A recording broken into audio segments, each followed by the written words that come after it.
Good morning. Let's sing together, shall we? I have to take my reading glasses off so I can see who you are. We're going to sing We Shall Be Known, and it's not in the hymn books, but the lyrics are posted up on the screen, or if you're joining us online, they're going to be posted in the chat. I invite you to rise in body and or spirit, however you're most comfortable singing. And don't just stare at that screen. Once in a while, look at someone else, and when you look at them, maybe smile. Yeah, maybe. There's a thought.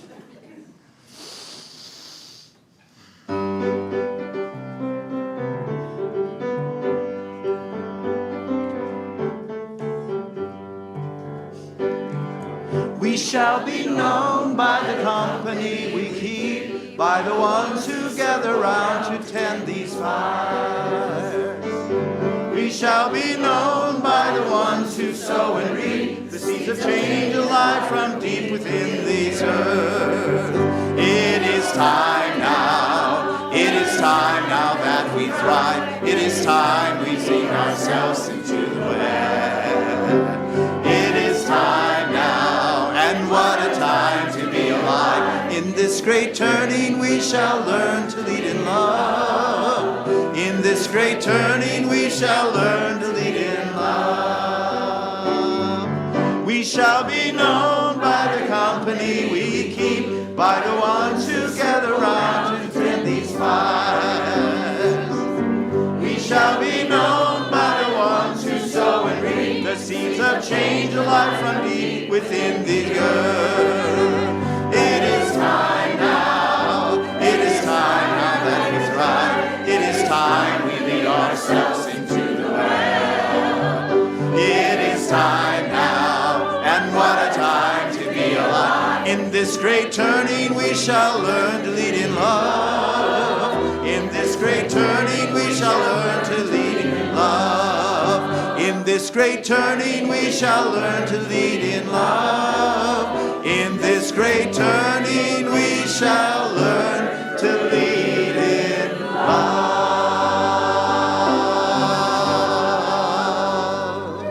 Thank you for singing.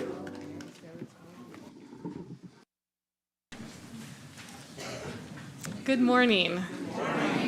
Welcome to the Olympia Unitarian Universalist congregation. Our community envisions an interconnected world that is loving, just, and healthy. We commit to live out our mission to welcome and wonder, embrace and empower, bridge and become. Thank you for joining us today. My name is Whitney Godby. I use she, her pronouns, and I'm a member of the worship arts team. I'm a white woman in my late 30s with brown hair, and today I'm wearing a purple sweater and a black dress with cats on it. Leading worship with me today is our minister, Reverend Mary Geer, Troy Fisher, our music director, and Reverend Sara Lewis, the director of Community and Faith Development. You are welcome here just as you are. Whatever beliefs sustain you, whomever you love, however you understand and express your identity, and in all the ways you are still becoming the person you will be. Here are a few things you should know about our service today so that you can feel welcome. We're streaming live on Zoom and YouTube, and the service is being recorded. For those here in the sanctuary, you can see the sometimes creative subtitles on the screen in front and on Zoom if you're online. Over here, we have soft chairs and activities for your hands so everyone can be comfortable. We are a multi-generational community, and people of all ages are welcome here in the sanctuary. There is also a nursery care and storytime program for children in the classroom wing. Please be where you are most comfortable. We are grateful for the many hands that helped make service happen this morning. Thank you for all who contribute in so many ways. After the service, everyone will have the chance to discuss reflection questions offered by Reverend Mary. For those online, we invite you to go into a breakout room for a virtual coffee chat. And for those in person, please feel free to stay for coffee and fellowship in the Commons. At 12:15 today, please join us here in the sanctuary or back in the main Zoom room for a Skill Builder Forum with Reverend Sara on Facilitation. The second half of this forum on conflict management will be held next week. Also at 12:15, there will be a Generations XYZ lunch in classroom 3. All in those generations are welcome. This coming Thursday, February 20th, will be our 3rd annual chili cook-off at the community dinner. So anyone interested in bringing a pot of chili, either meat or vegetarian, for competition is welcome. There will be prizes. There are many things happening at OUUC, so check out the Tuesday electronic update or the website for the most up-to-date information. Now, let us open our hearts and minds as we prepare for worship. It is good to be together. This morning, we join Unitarian Universalist congregations around the world in lighting a chalice, the symbol of our faith tradition. Today, we light the chalice with the words of J. Wolin. If you are online and have a chalice or candle, please join me as we light our chalices together. Are we a people of holding on or of letting go? Holding on to rigid ideas or letting go and opening our minds and hearts to something new? Holding on to certainty of how things should be or letting go and living with the uncertainty of new ways of being in the world? Holding on to what makes us comfortable or letting go so we may grow, which can be uncomfortable? Holding on to what makes us safe or letting go to make room for others to feel safe? With this flame, this symbol of our religion, let it be a symbol of burning up the ties that hold us back from being our true self and reaching our true potential. Let it be a symbol of lighting a new way for us into a better tomorrow, and let it be a symbol of letting go, because holding on too long and too tightly is never good for the soul.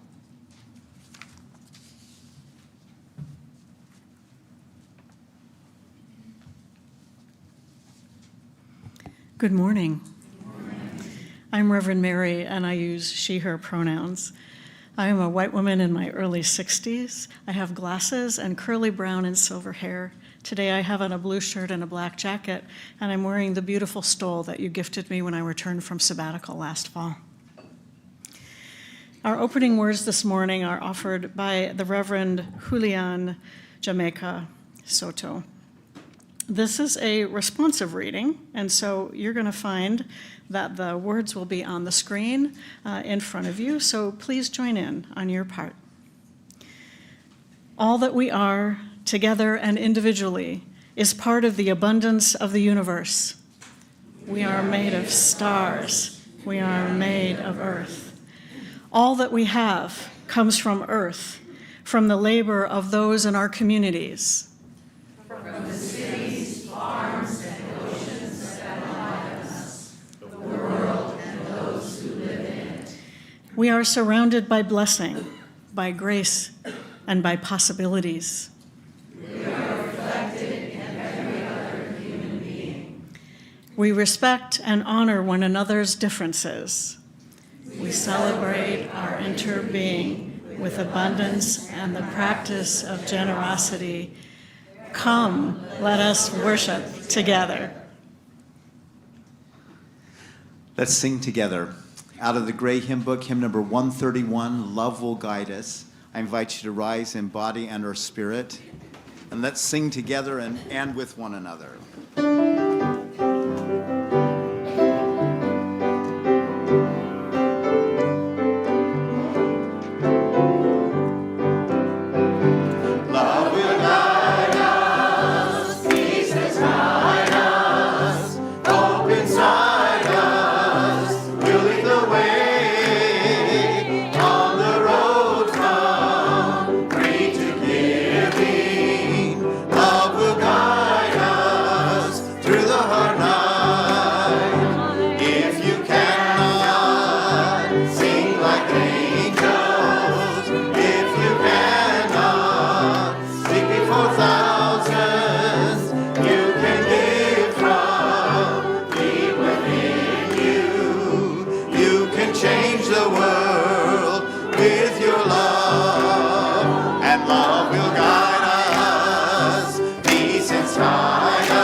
Will lead the way on the road from giving. Love will guide us through the high night.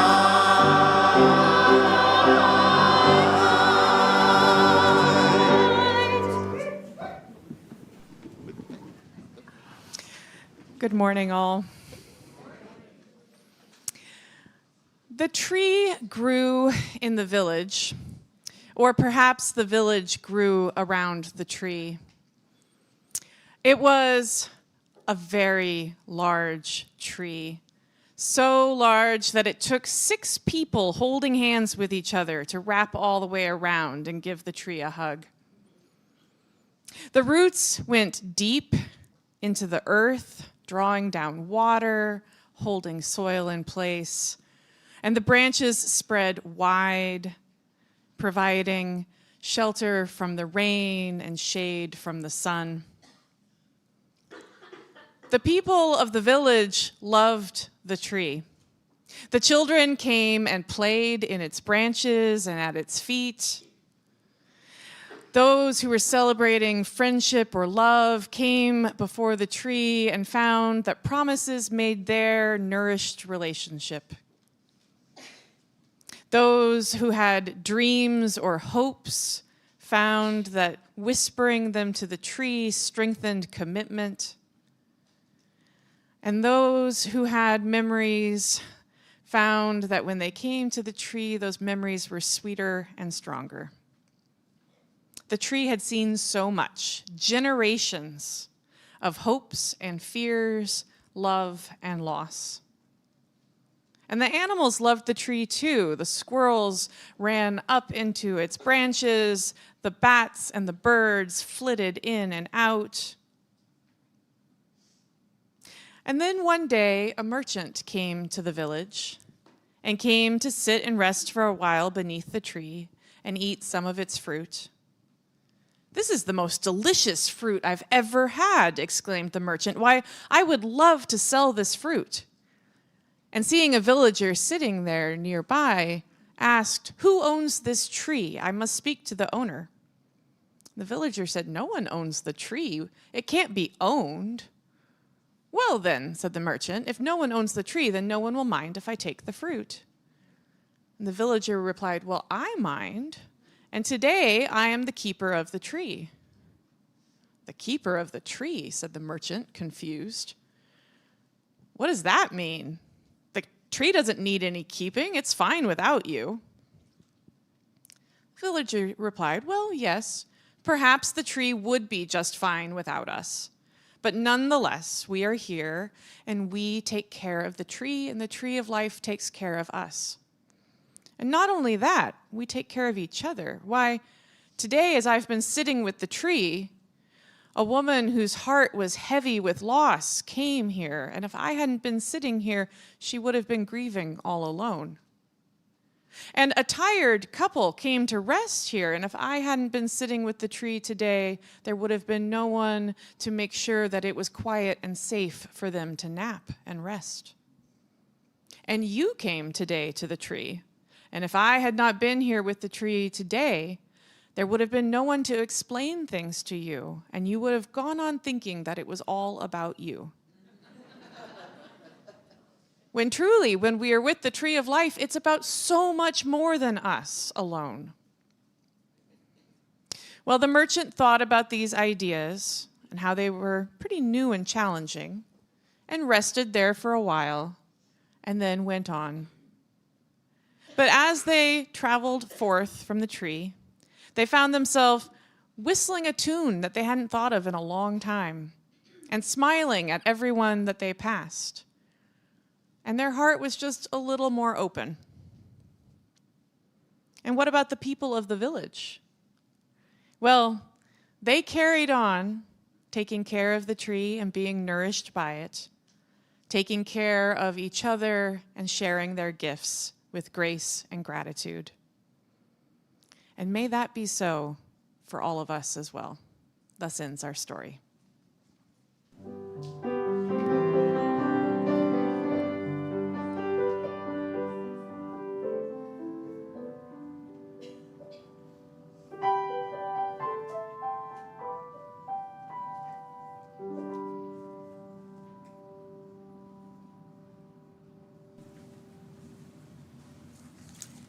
Today we begin the stewardship season at OUUC, the time when we make pledges of financial support for this community. Stewardship is both a practical act and a spiritual practice. We know that it takes all of us to support this congregation that we love. It takes all of us to provide the resources that pay our staff and our bills, and we know that joining our individual resources to do this is a profound act of community. Each Sunday, we pause to notice what's in our hearts and to place a stone in the water or to share in the Zoom chat. And each stewardship season, we have an annual opportunity to pause, to notice what we value, and to give as an expression of gratitude for what we have received. Each Sunday, a different member of the OUUC community will share a brief testimonial about something they have found here and valued. Today's testimonial will be shared by Keto Bay.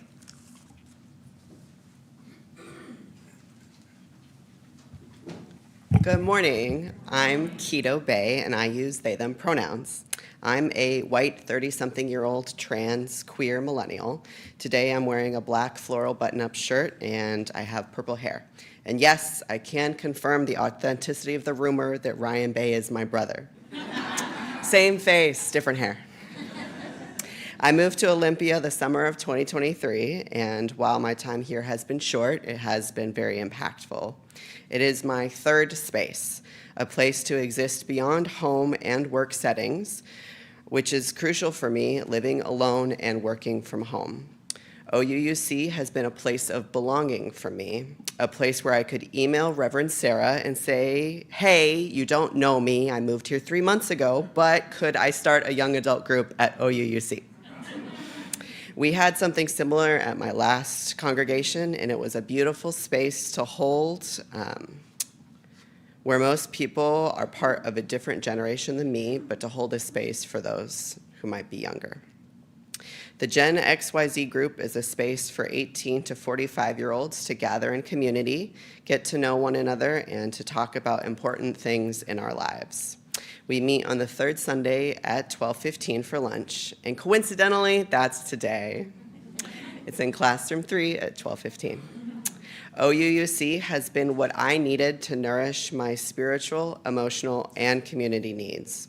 I hope to see more young-ish people, more trans, non-binary, and gender-expansive people at OUUC to continue to diversify this beautiful place where you can be your authentic selves and search for the truth with a capital T in whatever form that means to you.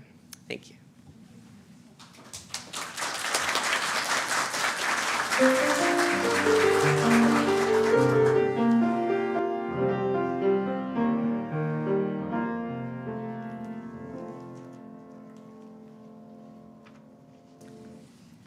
Each Sunday, we engage in the spiritual practices of generosity and gratitude by joining together in service to our community and to something greater than ourselves. We each have the power to share, and when we combine our gifts to create an offering, together we're able to do more than any one of us can do alone. We also express our gratitude for the gifts that life has given us, the network of relationships in which we live, and the presence of this community.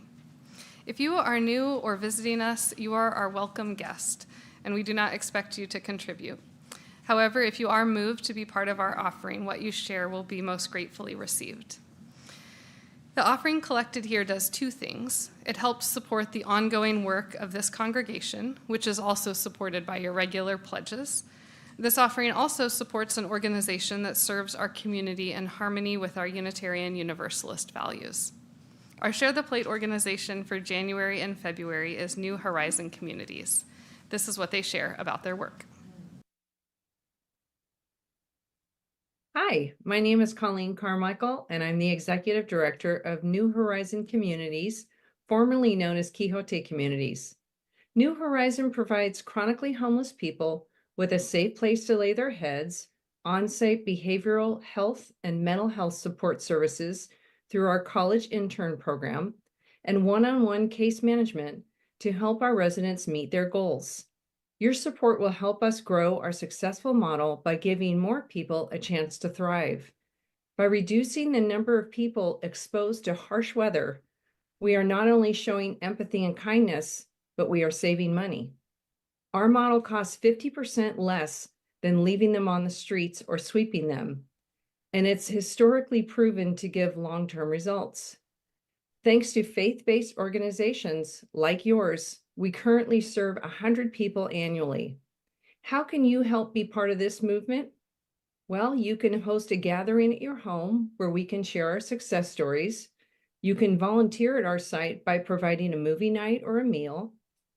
You can organize friends to come work in our garden and tend to the herbs and veggies that help nourish our residents.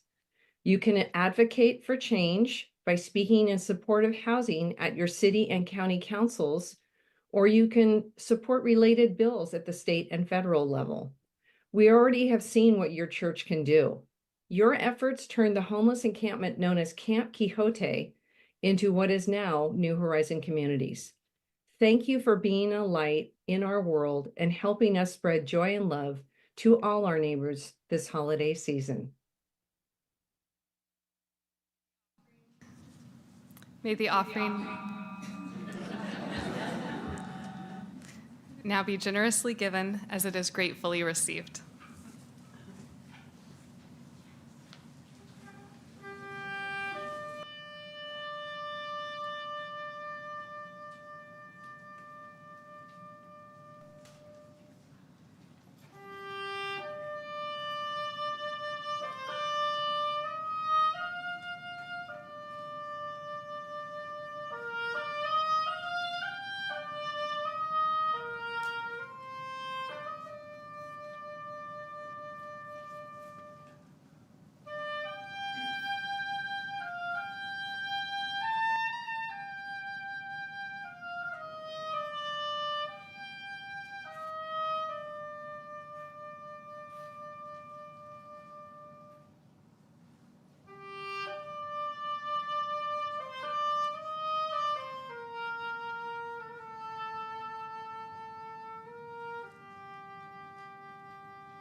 Thank you so much for your generosity in all the ways that you share your gifts.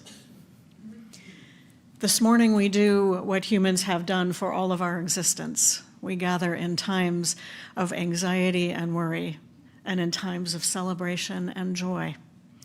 We come into our community bringing all that is in our hearts and on our minds. So let's open our hearts to the complexity of life as we place stones in the water of community. We'll hear a drum beat. Allow its resonance to enter into your body. It's the heartbeat of life, the heartbeat of community. So right now I invite you to take a deep breath in and out and feel the air as it enters and leaves your body. Feel the earth beneath us. Feel the warmth of connection.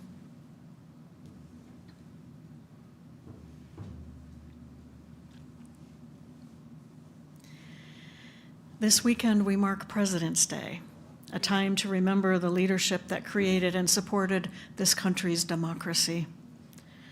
Today I am remembering the profound compassion and vision of former President Jimmy Carter, who died recently at the age of 100, and who led the United States through global challenges and brought to us a message of environmental peril and opportunity. This weekend, may we hold on to the possibility of leadership in all of its forms, as it has been and as it can be.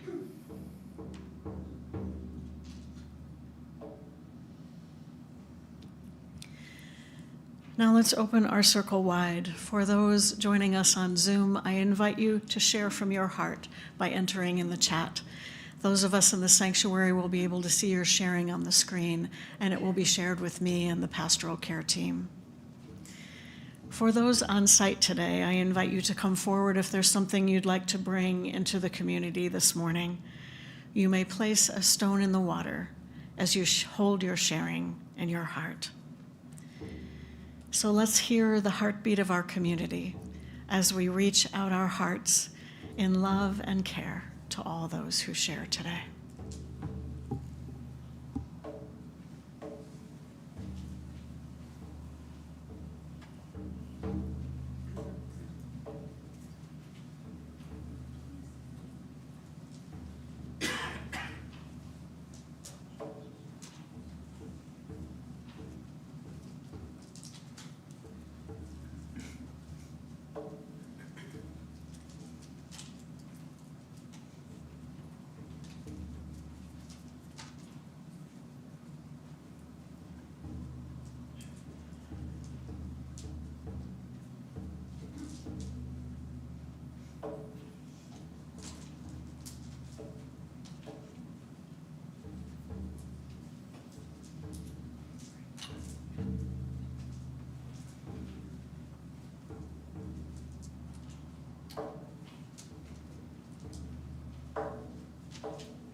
We'll place a stone in the water for all that has been shared online, shared from the heart.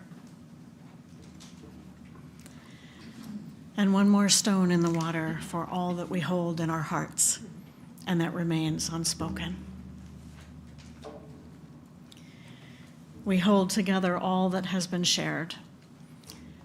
May you know yourself witnessed. May you feel yourself beloved.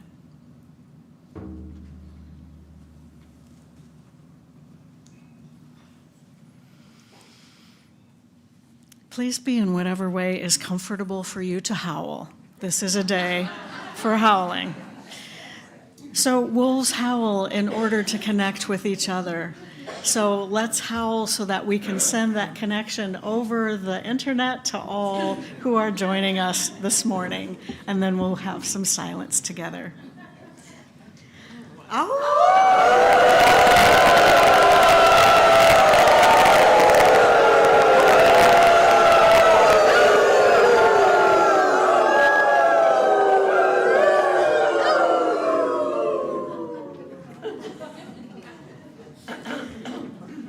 Spirit of life and love, remind us to pause, to listen, to breathe, for this is the path to freedom, compassion, and justice. Let's be in silence together.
Does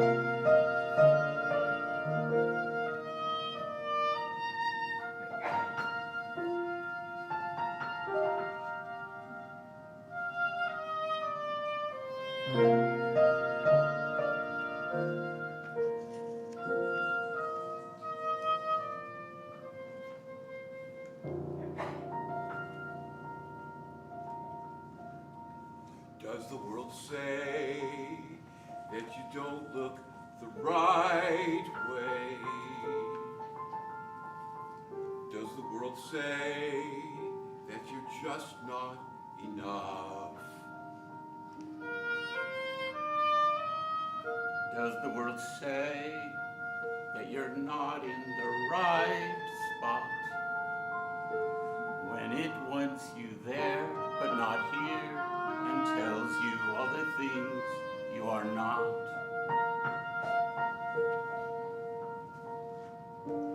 Well, I've been there too. It's hard to shut my ears to the noise. Well, I've been there too. I don't stand a chance if it's me in this world all alone. Oh, the chatter is deafening, too overwhelming, hard to find my way home. So take my hand, don't let go.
Today's first reading is excerpts from Susan Beaumont's book, How to Lead When You Don't Know Where You're Going, Leading in Liminal Space.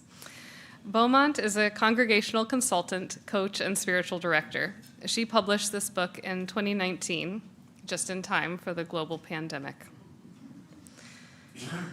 The liminal period is fraught with both opportunity and danger.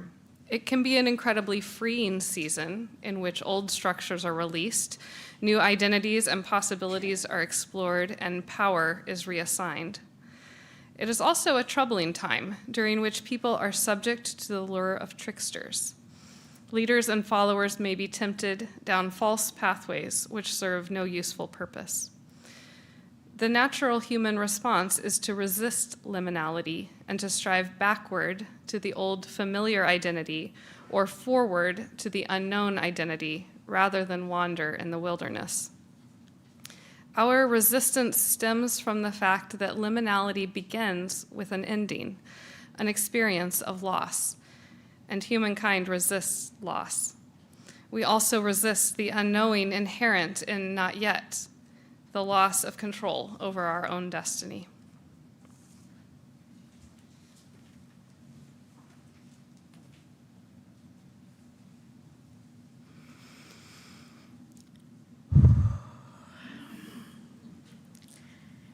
These past few weeks have been, I often don't have the words, breathtakingly destructive, wildly painful, incredibly sad. I have encountered lots of feelings lately, my own and yours, including a sense of helplessness and loss. And one evening, while I was sitting with my husband talking about that day's challenging events, I took a moment to notice how I was feeling in my body and in my spirit. And it came to me in a flash as I blurted out, "Oh, this feels like COVID all over again."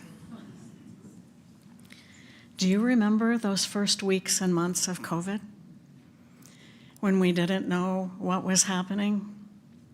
When we got conflicting and confusing information and there was lots of misinformation out there?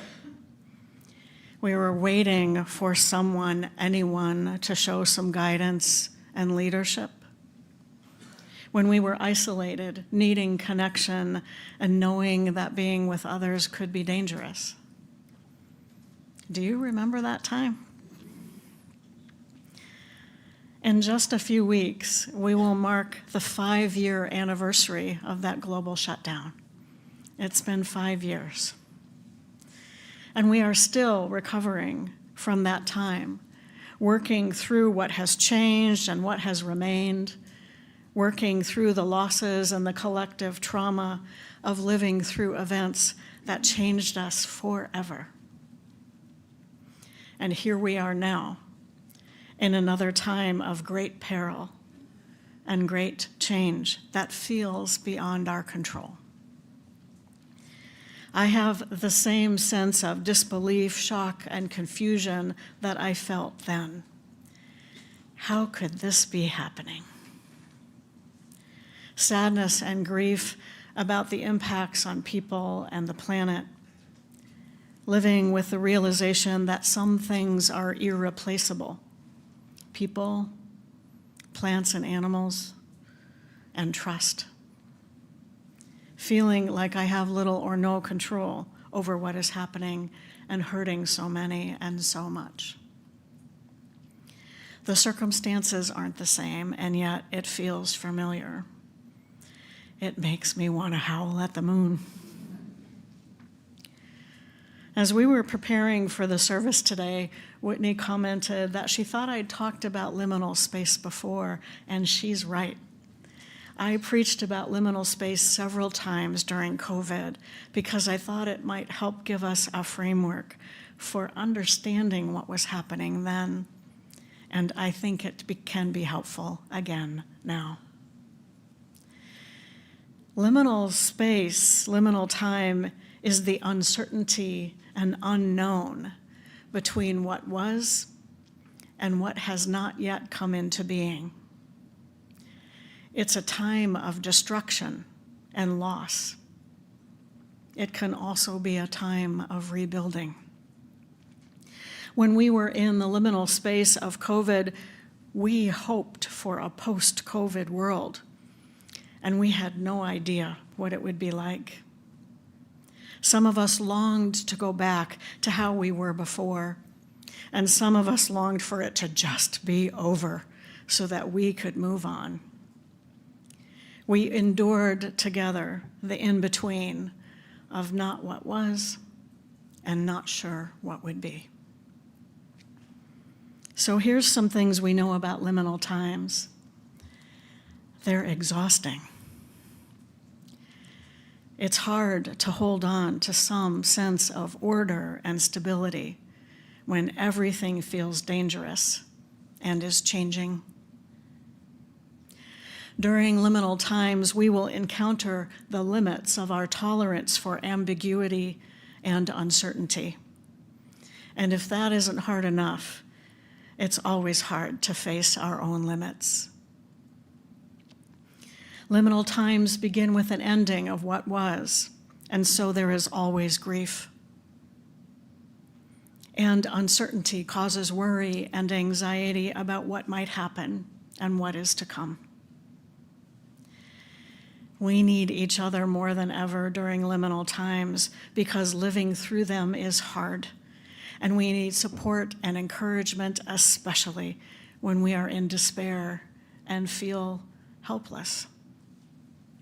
It requires relationships, that we take care of each other and of our community. Susan Beaumont, the author of our reading, suggests some perspectives that can help in liminal times, and there are a few that I think are important for us right now. The first is the spiritual shift from knowing to unknowing. Now, unknowing isn't ignorance about something, and it's not ignoring something. It's the process of slowing down our bodies and our thinking, noticing and suspending our judgments, and recognizing our compulsions, which is often our need to do something now, and setting aside our ego-centered concerns. It's approaching what is happening around us and before us with a sense of curiosity and openness, pausing to listen and think through our options. Last week, Reverend Sara spoke about having a growth mindset regarding inclusion, our spiritual theme, which is being willing to admit that we may not understand the experience of someone else, but we are willing to learn. Having a growth mindset suggests that we can learn new ways of being and acting. That's the shift from knowing to unknowing. Another shift required in liminal times is expanding our awareness, seeing the whole of what has been, what is, and what is emerging. It's being on the balcony, not on the dance floor. This shift in perspective helps us identify the technical problems that we face and the adaptive challenges that are before us. Now, there's a lot to say about the model of adaptive leadership, and I plan to talk more about that next month when our spiritual theme is trust. For now, I'll simply say that a technical problem has a known solution, and it can be implemented with our current knowledge and expertise. The problem might be complex and important, and the solutions are known. That's knowing. Adaptive challenges can only be addressed with changes in our priorities, our beliefs, our habits, and our loyalties. Facing an adaptive challenge requires going beyond expertise to curiosity and discovery, letting go of entrenched ways, tolerating losses, and generating new capacity. To face adaptive challenges, we have to be willing to learn new things. This is unknowing. And liminal times can have both technical problems and adaptive challenges. And there are usually many more adaptive challenges. Our task is to identify which is which and to address them appropriately. And it requires less knowing and more unknowing. So here we are again in a liminal time, a time of transformation when the outcome is unknown. As a nation, we face something we have never, ever faced before. We're also facing new challenges as a congregation as the world is asking more of us. Transformation means becoming something different. Whether it's in a positive direction or not is a matter of perspective and opinion. And while there are so many things that we don't control in this time, how we transform is up to us.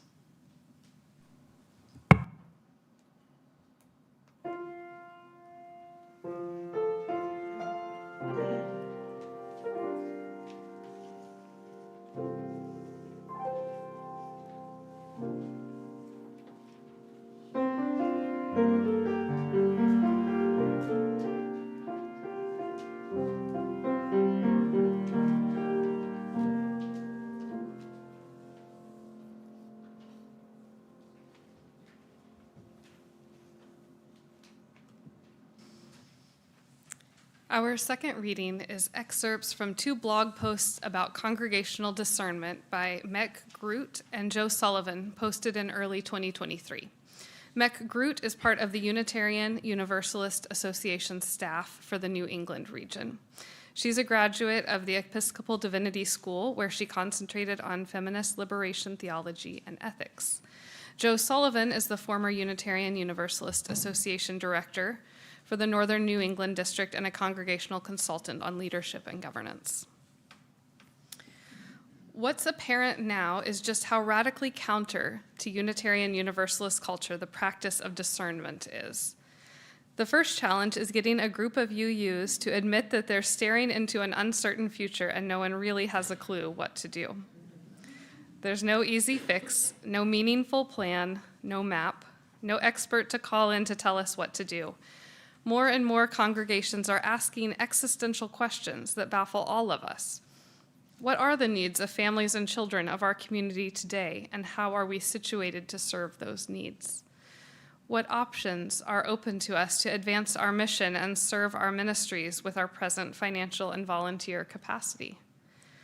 What are available options for uses of our building consistent with our values that could allow us to continue to fulfill our mission while helping to defray the cost of upkeep? Culture change is hard, but here's the good news. UUs already have established practices and processes that can support group discernment for faithful risking. At its core, covenanting is one way UUs develop the community trust needed for a practice of discernment. Worship, done well, creates opportunities for us to receive the wisdom and guidance of the community and beyond. Cultivated practices of inner work help us get in touch with inner wisdom and let go of ego that keeps us expecting the right answers. Discernment over the perplexing questions facing congregations today is about revealing faithful next steps rather than finding right answers. Discernment taps into core values, mission, calling, and readiness to reveal options that are faithful for a given group of people at a given time.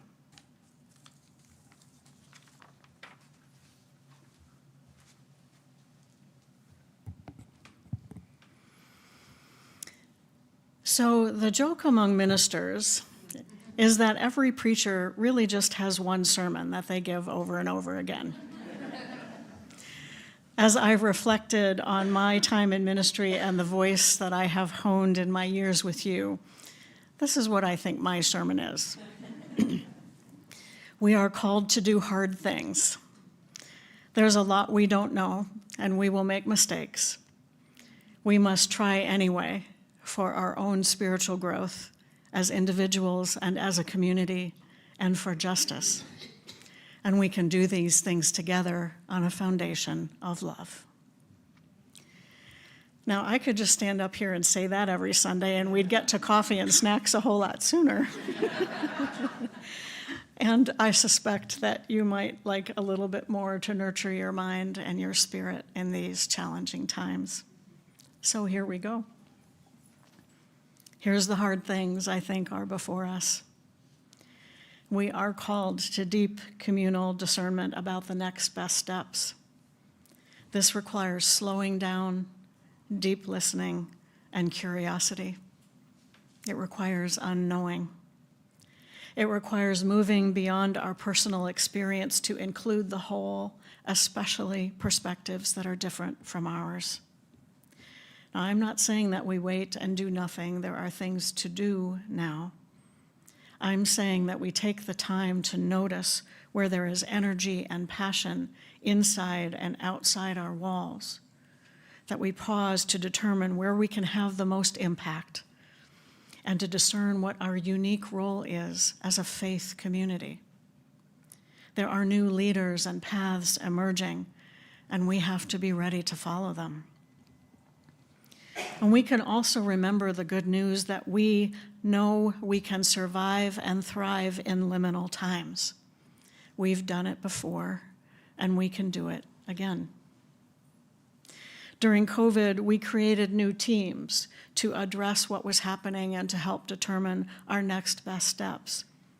For example, with the support of staff, volunteers stepped forward to create a brand new tech team that helped us go online. Our first online service was streamed from the sanctuary with just a few people in masks on Zoom with a laptop and a webcam perched on a stool with duct tape. And look where we are today, streaming each week on Zoom and YouTube, recording our service, having skilled and experienced tech team of staff and volunteers. Thank you, Carbon and Fritz, today.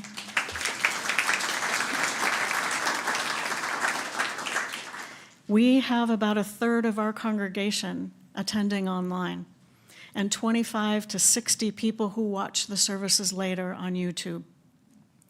In these liminal times, many more are joining us virtually and on-site, seeking community and a sense of purpose.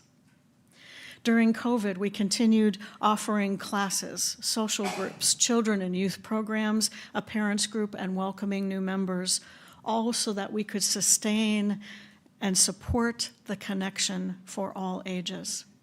And today, we continue to offer as much as we can online and on-site so that we are as inclusive as possible. We didn't know how to offer our services and programs online or how to stay safe during a pandemic. We figured it out using our collective expertise to figure out the technical problems. And now we're invited to move up to the balcony to identify the adaptive challenges that are before us as we grow and change in this liminal time.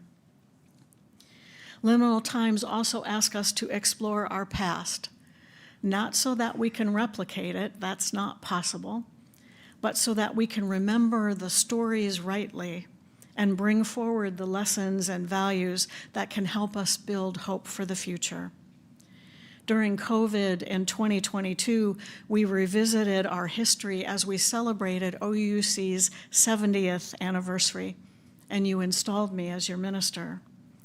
Some of you created a video of OUUC's history, and that supplements the written history created by Tim Ransom and Emily Ray at OUUC's 50th anniversary.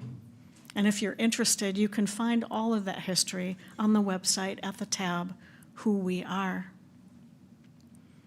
Lately, I've used our Sunday morning worship to explore our history, both as a denomination and as a faith tradition and nation.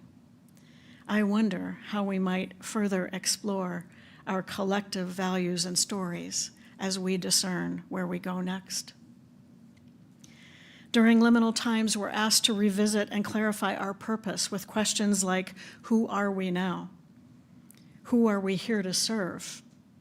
What do we stand for? What are we called to do or become in these times?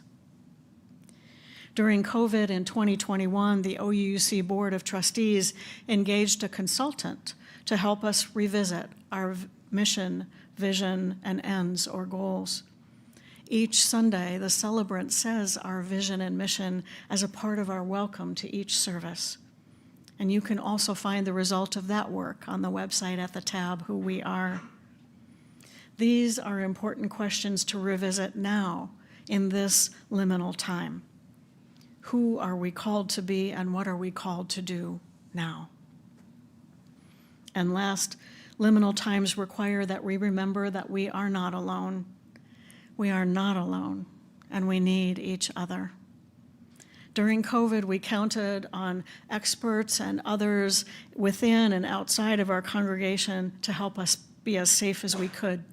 We didn't go it alone. Despite the shutdown, we were connected. And during this liminal time, we are called in so many directions. It's important that we identify the relationships that we can nurture with our community partners. I know that everything feels urgent right now, and we may feel pulled in 1,000 directions. I know I do. And this is where we must find a middle way. We cannot do nothing, and we cannot do everything. We have to focus on a few things. Our collective discernment is to identify those few things that we can do and who we want to connect with in order to do them. At OUUC, we have long-standing groups focused on environmental and social justice. And since the election, a group has formed around immigrant justice. There is activity regionally to support our trans communities, which you'll hear more about in a forum next month. And on March 9th, the Faith and Action Leadership Team of OUUC will offer an after-service forum inviting us to identify who our community partners are and how we can deepen our relationships with them. We also have groups that feed people, both here and in our community at the shelters and the community kitchen. If you are called in these directions, I hope you'll join these discussions and these groups. And if you have an idea or something that you'd like to explore, round up a few friends with the same interest and come talk to me or Reverend Sara. This week, we begin our stewardship drive to support the congregation's work in the next year. And this is where the rubber hits the road. We fund the future that we want to see. OUUC as a place of connection, of spiritual nourishment, and supporting the never-ending work of justice. As preparation for the stewardship drive, 130 people gathered for Gather, Grow, and Guide sessions to connect and envision our future. In those gatherings, people shared their answers to two questions. The first was, how does OUUC nurture you? Here's the answers in a word cloud where the size of the word indicates how often it was used. And the second question was, how do you nurture OUUC?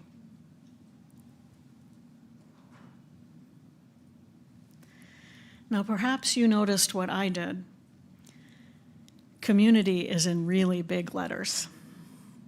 Community, people, together, team, group, social.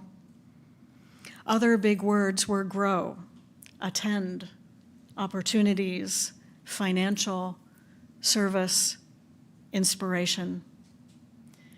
These words also reflect my vision for OUUC as a place of learning to challenge our minds, a place of refuge and inspiration to open our hearts, and a hub for the work of justice, because we are part of the tree of life. More than anything, liminal times require that we nurture each other to be courageous, to learn, to let go, and to take risks. This is a time for innovation and new perspectives about how we can be together, a time for new perspectives and for faithful risk-taking. Challenging times require opening ourselves to what is possible, with faith in the power of people to share and shape a better future. My husband and I have made our pledge to OUUC, as we do every year, and some others have made their pledges too. John and I pledge because we believe in the power of community and in the life-giving message of Unitarian Universalism. Today, the stewardship team is ready to begin receiving pledges to support OUUC's work in the next year. You can find them in the Commons after the service. So in the weeks to come, I hope you'll join in whatever way you can, however you are connected to OUUC, so that we can nurture OUUC as we continue to nurture others. So, my dear ones, in the weeks ahead, we will be called to do hard things. There's a lot we don't know, and we will make mistakes. We must try anyway for our own spiritual growth as people and as a community, and for justice. And we can do all this together. We do hard things together because we are rooted in love. With our minds, our hearts, and our hands, we make this so. Let's sing together, Troy. Let's sing out of the gray hymnal, hymn number 170, We Are a Gentle, Angry People. I invite you to rise and let's sing together.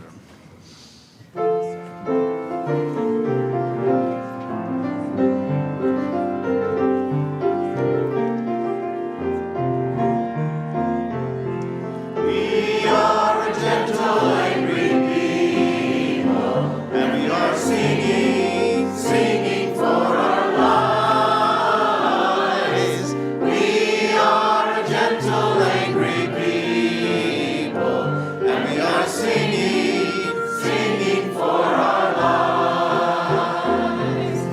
We are a justice-seeking people, and we are singing, singing for our lives.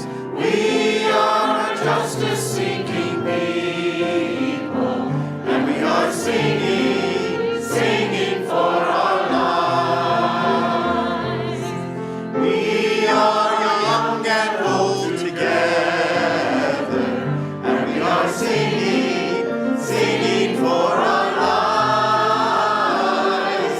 We are young and old together, and we are singing, singing for our lives.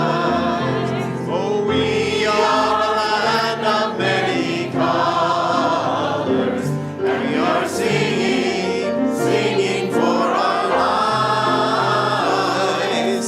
We are a land of many colors, and we are singing, singing for our lives. Well, we are all in this together, and we are singing, singing for our lives. We are all in this together, and we are singing, singing for our lives.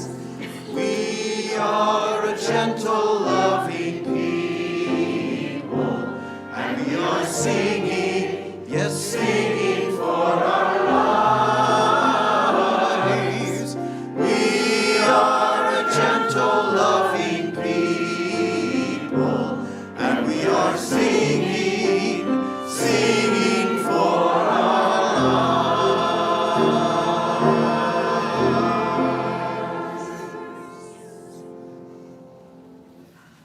We extinguish our chalice with the words of the Reverend Rod Richards. May we practice sacred flexibility letting go of geometric purity when it comes to our circles, so that we are unafraid to draw them wider, stretch them longer, and find joy in the task of rearranging. Let us be fearless in our willingness to make new shapes, so that we may be accountable to people who have not yet found us, so we may welcome those who thirst for our healing message, so that we may engage with our people and our partners in the work before us to save our lives as citizens and human beings. Go forth and make some new shapes.